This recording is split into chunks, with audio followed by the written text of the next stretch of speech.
Ahora, esto que señalan estos autores tiene fuertes antecedentes religiosos y es prácticamente indiscutible la vinculación entre las elaboraciones penales o entre las doctrinas penales y esta teología. Sobre todo antes de abandonar el discurso retribucionista. ¿Por qué? Estos familiares, por más que no reclamaban la intervención de la justicia, porque ninguna se presentó, como les decía, a hacer la denuncia para pedir que alguien intervenga en una situación de violencia, por ejemplo, de violencia familiar a lo largo de mucho tiempo, estos familiares, sin embargo, les parecía, como acabo de decir, que se había establecido un equilibrio, ¿no?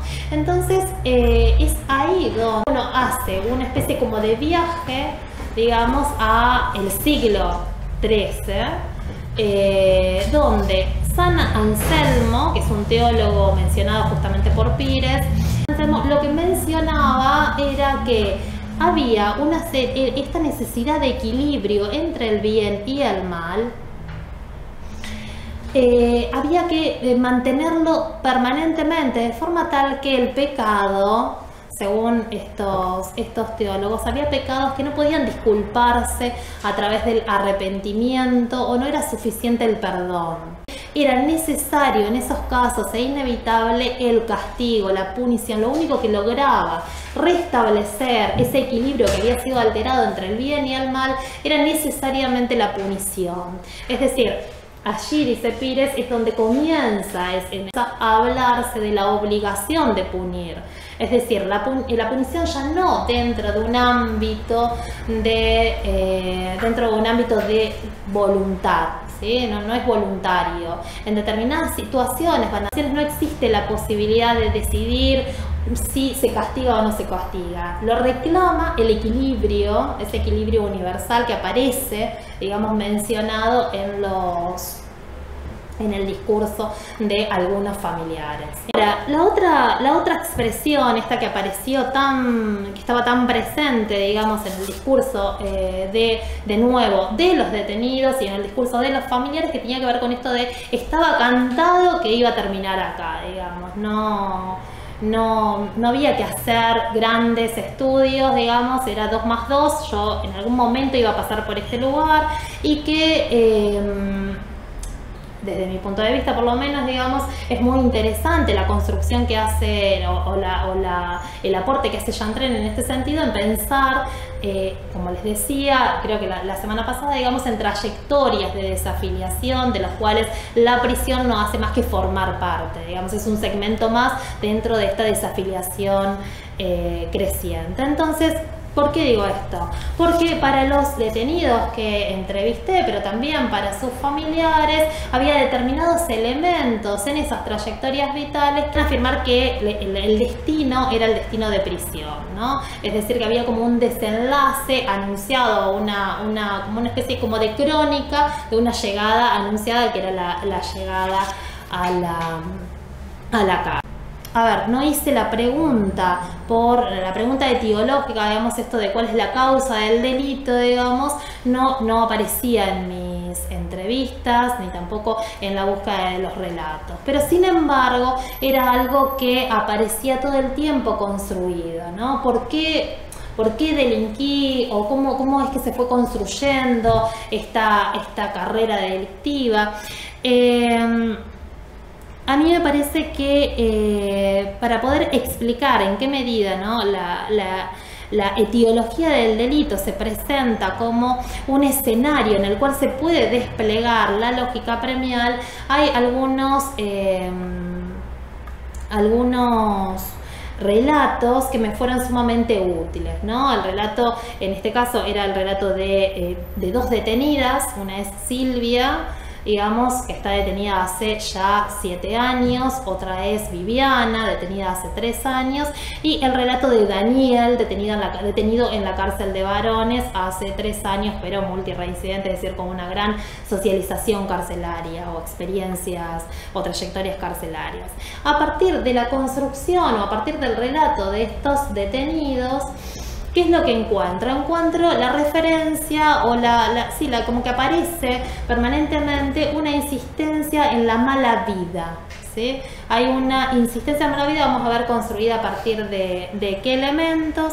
De nuevo, la presentación del periodo en prisión como un momento o un tiempo de reflexión, sobre todo está muy presente en el discurso de las mujeres, digamos, yo acá, si hay algo que tengo es tiempo para pensar, para darme cuenta, para ver cómo hacer, cómo seguir, etcétera, digamos, y finalmente la actitud de los hijos. Pero bueno, pero me interesa hoy poner el acento sobre la cuestión de la mala vida. ¿Qué es esto? Que claramente no aparece referenciado así, sino que esta es la denominación que utilizo yo para poner algún tipo de establecer algún tipo de parentesco, digamos, con el lunfardo, ¿no? Esto de la mala vida, como una mala vida que sí aparece referenciada en dos cuestiones. Una es la que tiene que ver con ser la oveja negra, y eso está presente en todos, o sea, realmente es casi unánime, ser la oveja negra, y otra referencia al baile. Cuando digo el baile, no digo... digo el baile, las dos expresiones, digamos, ¿no? Esto a mí me gustaba mucho el baile. Y esa referencia, a mí me gustaba mucho el baile, y esto como esto implica la calle, y la calle implica las malas juntas, sobre todo, por eso me interesa esto de las malas juntas. Sí, es una expresión bien del lunfardo, del tango, y que aparece en todos los detenidos y en los familiares, digamos, cómo hacer para separarlos de esas malas juntas, digamos. Que son los elementos que yo entiendo como constitutivos de esta mala vida. Esta mala vida que me va a permitir explicar, les permite a ellos anticiparse y hacer un diagnóstico de desembocar necesariamente en la prisión, antes o después, ¿sí? Notable fue encontrar las referencias al baile en los agentes penitenciarios. ¿Cuándo? En un momento bastante particular, que es el momento en el cual los familiares firman el acta de compromiso familiar, donde la familia asume el compromiso de controlar, hacer las veces como de policía del detenido en las salidas transitorias, ¿sí? Allí hay toda una serie de compromisos que la familia asume, de control, de asegurarse que no consuma bebidas, etcétera, etcétera. Pero lo que aparece en el discurso y no aparece escrito es en todos los encuentros que yo pude observar, digamos, la referencia a usted lo que tiene que hacer es evitar que vaya al baile, ¿sí? O sea, esa era la admonición fundamental, digamos. O sea, lo que tiene que hacer es eso. De hecho, muchas madres con las cuales dialogué que estaban principalmente preocupadas por eso. La cuestión más preocupante era cómo hacer para evitar que vaya al baile, porque era ese el lugar que le había sido transmitido, digamos. Realmente creo, yo tampoco es quien la ve ahí, pero no es que la madre entendía que ese era el lugar, digamos, de la mala vida, pero eso le fue claramente explicado en dos palabras en el encuentro que tuvo con los agentes penitenciarios, ¿no? Es allí donde le dice: señora, pero así era directamente, a ver, ¿qué tengo que firmar? Pero yo no sé si me puedo comprometer a todo esto por una cantidad de obligaciones, y la síntesis, o el poder de síntesis del empleado penitenciario, que le dice: no, usted lo que tiene que evitar es que vaya al baile, ¿sí? Pero entonces se dan la mano, digamos, por un lado estas referencias, y por otra parte la construcción que hacen los propios detenidos y los familiares, como el baile y la condición de oveja negra como elementos constitutivos de esta mala vida que me permite anticiparse al destino de prisión, ¿sí? Como les decía Silvia, hace 7 años que está presa. Bueno, como digo, siempre hay una oveja negra en las familias. En la mía era yo. Siempre la que se las mandaba a las macanas era yo, y así terminé, ¿no? Es decir, esto de que decía yo al comienzo, la prisión como un lugar de desenlace, un lugar de definición de trayectorias de vida. Joel tiene 19 años. Y me cuenta de las 9 tías y tíos, pero nadie le da ninguna importancia, digamos. ¿Por qué? Porque él es la oveja negra. Mis familiares son gente de bien, esta es una expresión que aparece todo el tiempo. Ellos no conocen este mundo, como te puedo decir, el mundo de la cárcel. Son todos legales. Por eso, por ahí me odian, porque yo soy la oveja negra. Bueno, ahora mi hermano también, pero por lo menos él trabajaba. Y de nuevo está acá esta referencia que les proponía de no olvidarnos, digamos, a los valores de la sociedad dominante, digamos, aquello que afuera es ordenador, digamos, y es aquello que tenemos que, como familiares, estar preocupados porque consiga, ¿no? Trabajo. De la misma forma, en el lenguaje de Daniel, que es esta persona que está presa por cuarta vez, digamos, que para él la diferencia, lo que permite establecer una diferencia entre él y su hermano, que ahora su hermano también cayó, es el hecho de que su hermano por lo menos trabajaba, es decir, que tenía algún tipo de adecuación a la norma, digamos, más marcada de la que podía tener él.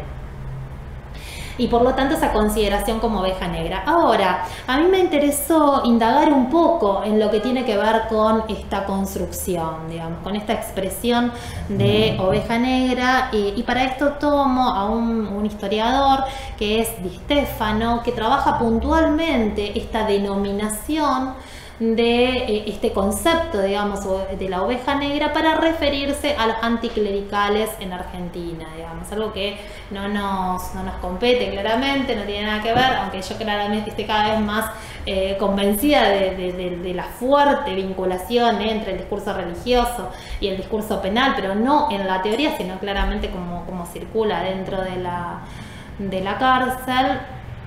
Ni que hablar de los evangélicos, pero sí me parece interesante establecer unas comunicaciones entre la expresión de ovejas negras como la trabaja Di Stefano, digamos, para hacer referencia al surgimiento de los anticlericales en Argentina, del movimiento anticlerical en Argentina, y esta consideración de los detenidos en tanto tales. ¿Por qué? Por el hecho de que lo que propone Di Stefano es, a diferencia de otros historiadores, es el hecho de que si uno pretende estudiar a los anticlericales en función de la ruptura con el catolicismo argentino, va a decir Di Stefano, no encontrará nada. Se pueden encontrar las explicaciones y uno lo que se da cuenta es que hay una continuidad entre los católicos y los anticlericales. ¿Por qué? Porque la mayor parte de los anticlericales eran fuertes católicos, digamos, católicos militantes. ¿Por qué me sirve esto? Porque la noción de oveja negra, o esta metáfora, digamos, de la oveja negra, dice Di Stefano, digamos, es una metáfora, esta metáfora ovina y pastoral. ¿Qué es lo que está sugiriendo, ¿no? Obviamente el lenguaje religioso, ¿no? Digamos, un lenguaje, pero está sugiriendo un origen común. Es decir, esta persona se reclama para sí la pertenencia con la sociedad dominante, y ¿qué hace? En un momento determinado, por eso la oveja negra, digamos, en un momento determinado se separa, que es el momento en el cual deciden, como varios de ellos dicen, cometer un delito, ¿no?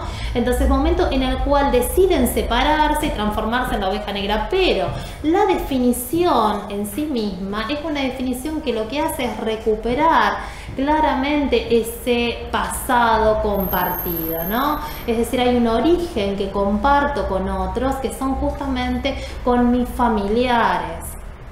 Y me parece aquí muy presente, por un lado, esto de compartir con los familiares, acá lo tenía anotado, el origen de rebaño, es decir, que adherían al sistema normativo de la sociedad dominante hasta el momento en que deciden, como dice el lenguaje religioso, descarriarse, ¿no? Y adquirir esta condición de ovejas negras. Ahora, si hay algo que emparenta claramente con el discurso carcelario, digamos, tiene que ver con esto de abandonar la consideración de una condición de encierro para una condición esencializada, digamos.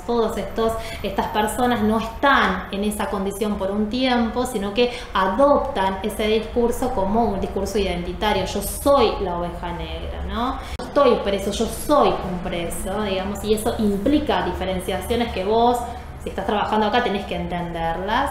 Digamos, y de la misma forma, en este caso, hay una recuperación como identitaria. Yo no estoy acá por un tiempo, y de hecho no están por un tiempo, porque eso forma parte de la trayectoria de vida, digamos. No estoy acá por un tiempo, sino que soy una oveja negra, ¿no? Ese es el rótulo que me ponen, pero también el rótulo que me pertenece. Una noción que está tan presente en